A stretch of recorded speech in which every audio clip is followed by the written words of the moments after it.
মমতা বন্দ্যোপাধ্যায় সেনাবাহিনীকে নিয়ে যে পরিমাণ মিথ্যাচার আজকে করেছেন, মমতা বন্দ্যোপাধ্যায় আজকেও প্রায় আধ ঘন্টা কথা বলেছেন, তার মধ্যে থেকে প্রায় 16 মিনিটের মিথ্যাচার।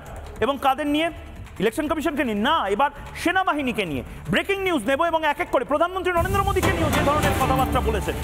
সেনাবাহিনী নিয়ে বেনজির মিথ্যাচার মমতা বন্দ্যোপাধ্যায়, সেনাবাহিনীকে নিয়ে বেনজির মিথ্যাচার, প্রধানমন্ত্রীকে বেনজির আক্রমণ।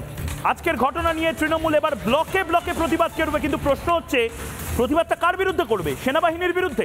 কাল প্রতিবাদটা সেনাবাহিনীর বিরুদ্ধে করতে চলেছে ব্লকে ব্লকে তৃণমূল কংগ্রেস। মমতা বন্দ্যোপাধ্যায় সংবিধান কি একেবারে ভুলে গেছেন? মমতা বন্দ্যোপাধ্যায় ঠিক কি বলেছেন সেনাবাহিনীকে দোষারোপ করে, শুনুন।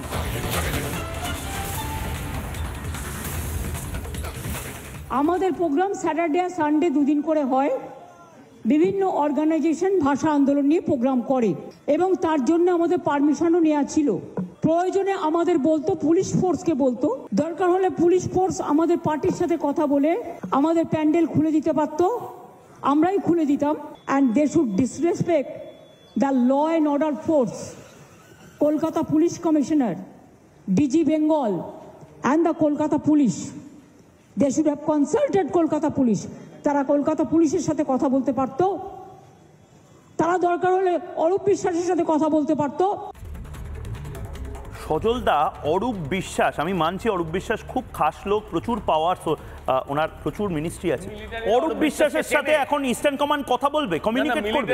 মিলিটারিরা অরূপ বিশ্বাসকে চেনে, আমি ওটার মধ্যে যাচ্ছি না। না, উনি বলছেন ডুরান্ড কাপ দেখে, মানে আমি প্রশ্ন করতে চাই, আমি জাস্ট একটা অল্প কথা, আমি প্রশ্ন করতে চাই, আপনারা কি ভাবছেন মমতা দি এমনি এমনি ছুটে গেছে? মমতা দি গোটা মঞ্চে যায়নি, ভাঙা মঞ্চে কেন গেল?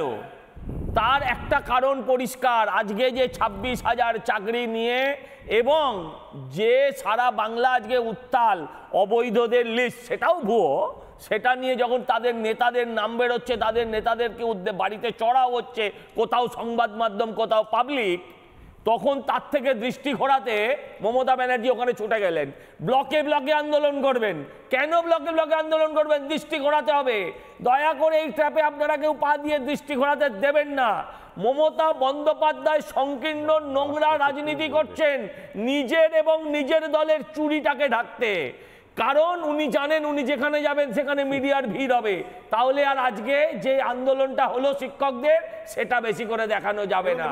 এই যে লাইন, এই লাইনের বিরুদ্ধে হাঁটুন, এই লাইনের পক্ষে হাঁটবেন না।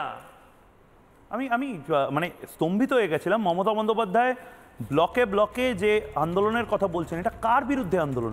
ভারতীয় সেনাবাহিনীর বিরুদ্ধে। মমতা বন্দ্যোপাধ্যায় কাল থেকে ঘোষণা করছেন ভারতীয় সেনাবাহিনীর বিরুদ্ধে। যদি এটা আন্দোলন হয়, ভারত রাষ্ট্র এটা কি মেনে নেবে? মমতা বন্দ্যোপাধ্যায় কি বলেছেন, শুনুন।